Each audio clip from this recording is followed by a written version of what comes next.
వారికి ఇక్కడ వచ్చిన బాధితులకు అందరికీ నా నమస్కారం. మా హస్బెండ్ అండి ఈయన. మీకు కొన్ని విషయాలు చెప్పారు, ఇంకా కొన్ని విషయాలు ఉన్నాయి, నేను చెప్తానండి. మా పాప విదేశాల్లో ఉందండి.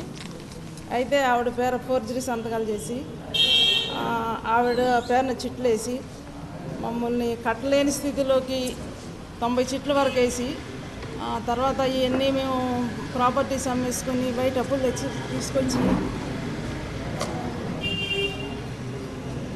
అట్లా కొంత కట్టగలిగామండి. 17 చిట్లు ఇంకా 18 చిట్ల వరకు డిఫాల్ట్లో పెట్టారు. దీనికి అంతటి కారణం ఏంటంటే మా స్తోమతను బట్టి మేము 1-2 చిట్లు వేయగలం కానండి, 40 చిట్లు 90 చిట్లు వేయలేమండి.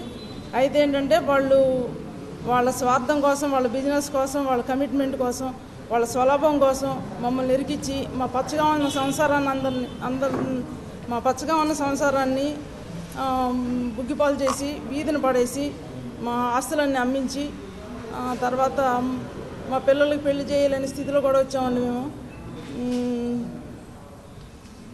తర్వాత మా హస్బెండ్ సేవింగ్ చేసుకునే అమౌంట్ కూడా తెచ్చి కట్టేశాను.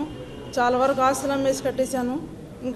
ఇంకా డిఫాల్ట్ ఉందని చెప్పేసి మమ్మల్ని నానాయింస్ చేస్తున్నారు. ఇంటికి వచ్చేసి మార్గదర్శి వాళ్ళు మమ్మల్ని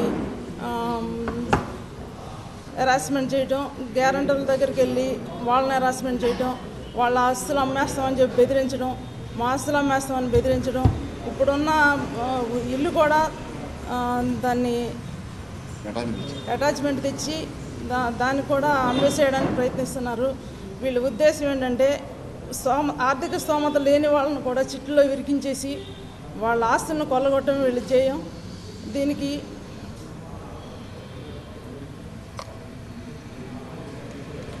ఇలాంటి సమస్యలని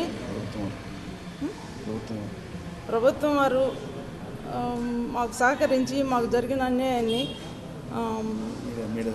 మీడియా ద్వారా తర్వాత